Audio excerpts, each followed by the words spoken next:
Hello tout le monde! Aujourd'hui dans cette vidéo je vais vous parler de la motivation et de la discipline. Qui dit décembre dit ressortir les petits pulls de Noël, on adore. Donc déjà c'est quoi la motivation?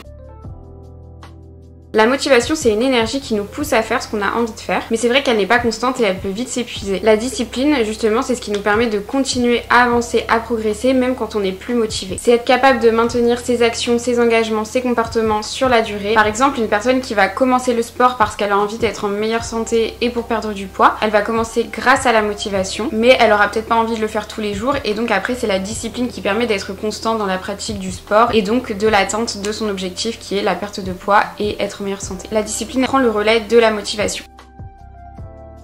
Comme je l'ai dit, la discipline c'est très important parce que c'est elle qui va nous permettre d'être constant, contrairement à la motivation qui peut arriver vite mais aussi repartir vite. Mais la motivation elle est quand même utile puisque c'est elle qui nous permet de faire le premier pas pour justement par la suite devenir discipliné et en faire une habitude. La discipline elle repose sur la régularité, la persévérance, les routines et les engagements qu'on s'est fixés. Elle va être plus stable que la motivation et nous permettre de progresser. La motivation nous permet d'agir, la discipline nous permet de maintenir cette action sur la durée. Ça permet de continuer malgré les obstacles. Pour être discipliné, il faut s'en tenir à un plan malgré les distractions qu'il peut y avoir à côté. Il faut avoir de la rigueur, de la volonté et ça peut mettre du temps à se mettre en place. La discipline, elle permet de choisir la meilleure décision pour soi-même, même si c'est pas la décision la plus confortable. Souvent, notre esprit va préférer choisir la solution la plus simple avec une satisfaction immédiate ou à court terme, alors que la discipline permet d'atteindre une satisfaction à long terme, mais qui va être en général très bénéfique. La discipline, ça permet de résister aux tentations, de se fixer des objectifs et de s'y tenir, de rester plus facilement concentré et de mieux gérer son temps, donc de réduire son stress. Du coup, comment on fait pour s'auto-discipliner? Il faut d'abord déterminer de quoi est-ce qu'on a besoin pour être discipliné. Réfléchir du coup à ses habitudes et aux obstacles qui nous empêchent de l'être. On peut écrire ce sur quoi on veut être plus discipliné pour y voir plus clair et pour avoir un cadre pour pouvoir agir par étapes. Bien sûr, on peut commencer par de petits pas comme pour les habitudes et faire un changement à la fois. Par exemple, si on veut se discipliner à boire plus d'eau, on peut se dire qu'on boit un verre d'eau dès qu'on passe par la cuisine. Si on veut se discipliner à lire plus, on peut se dire qu'on va lire un chapitre de livre par jour, etc. En fait, grâce à la discipline, on va se créer une habitude. Pour être discipliné, on peut se concentrer sur les tâches les plus importantes en premier. Moi j'avoue que j'ai du mal à le faire le matin, souvent j'ai du mal à démarrer, surtout en hiver quand il fait froid, qu'il fait nuit. Quand je vois que j'ai du mal à démarrer ma journée, que je commence par traîner un peu, je me dis par exemple bon bah entre 10h et 11h je travaille. Les heures elles changent en fonction des jours et en fonction de ce que j'ai à faire, mais je sais que ça m'aide pas mal de me dire bon allez, pendant cette heure là je coupe toute distraction et je m'y mets à fond. Et c'est vrai que quand on commence par les tâches qu'on n'a pas envie de faire mais qu'on doit quand même faire, ou par un travail qu'on doit faire mais qu'on repousse parce qu'on préfère faire autre chose à la place, après on se sent vraiment libéré, plus léger et on peut continuer sa journée en ayant la satisfaction d'avoir accompli quelque chose, donc ça c'est vraiment bénéfique. Ça peut permettre d'avoir un état d'esprit plus positif pour continuer sa journée. Il faut quand même savoir être flexible et indulgent avec soi-même parce qu'on reste des humains, on peut pas être à fond tout le temps, ultra discipliné, ultra positif, énergique, volontaire 100% du temps. On a des faiblesses et c'est normal, mais ce qui est important c'est de rester globalement sur la bonne trajectoire et dans la bonne direction. Pour moi, c'est aussi important de prendre conscience quand on arrive à être discipliné. Par exemple, si on a pour objectif de courir un peu chaque jour pour être en bonne santé, en meilleure forme, pour sortir, avoir une meilleure hygiène de vie. Si on va quand même courir alors qu'on n'en avait pas du tout envie à la base et donc on n'a pas de motivation, c'est important justement à ce moment-là de se dire qu'on est quelqu'un de discipliné parce que la force des pensées est super importante et si on se le répète plusieurs fois, ça va devenir notre réalité. Plus on va y croire, plus on va mettre en place les actions qui correspondent à cette vérité. Grâce à ça, être discipliné, ça fera partie de soi, de son identité et petit à petit ce sera plus facile de l'être, même si bien sûr ça se fait progressivement et pas du jour au lendemain. Personnellement, je trouve que la force des pensées c'est quelque chose de super important qu'il faut pas négliger. Quand on a des pensées positives régulièrement, on peut vraiment renforcer un bon comportement et quand on a des pensées négatives, on va renforcer un mauvais comportement. Bien sûr, on a tous des pensées négatives, mais c'est quand ces pensées sont vraiment régulières.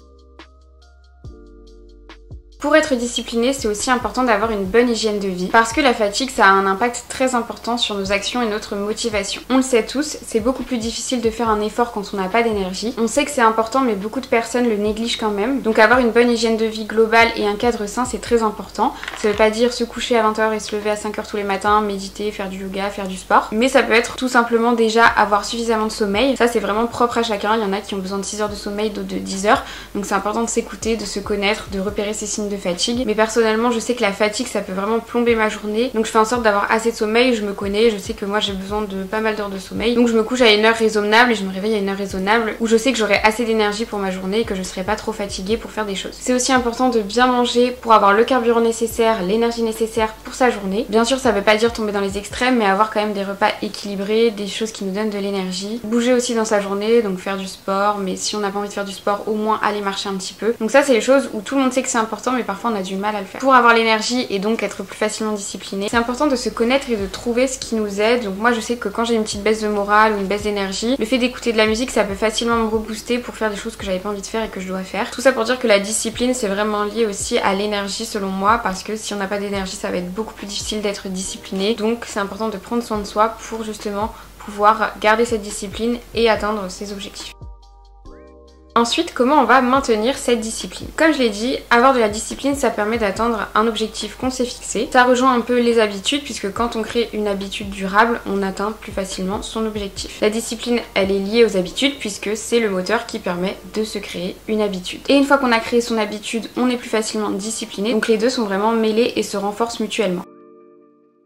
Pour s'aider, on peut se faire un planning ou une to-do list avec au moins une ou deux choses importantes qu'on doit faire dans la journée. On n'est pas obligé d'en mettre trop. Moi je sais que si je mets trop de choses sur ma liste, ça va plutôt me décourager et me donner envie de rien faire.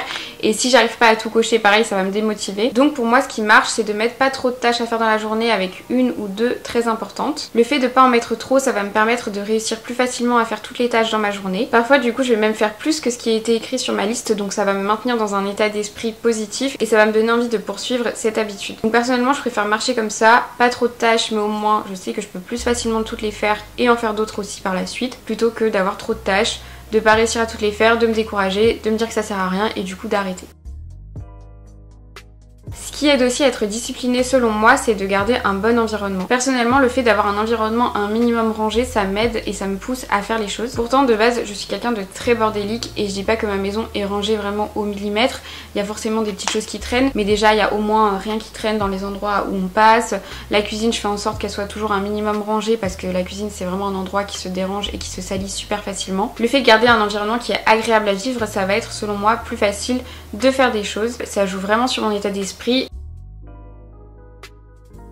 Pour maintenir sa discipline, donc ça c'est comme pour maintenir une bonne habitude, on peut aussi se récompenser après avoir accompli quelque chose pour renforcer les sensations positives et continuer à évoluer, à progresser vers son objectif. Et enfin, pour moi, il faut aussi se rappeler pourquoi on a commencé, ça peut aider à rester discipliné. Donc pourquoi est-ce qu'on a commencé à courir le matin, pourquoi est-ce qu'on a commencé à boire plus d'eau, pourquoi est-ce qu'on a commencé à lire des livres. Et le fait de se le répéter, encore une fois, la force de la pensée, ça peut permettre de rebooster sa motivation et de conserver la discipline.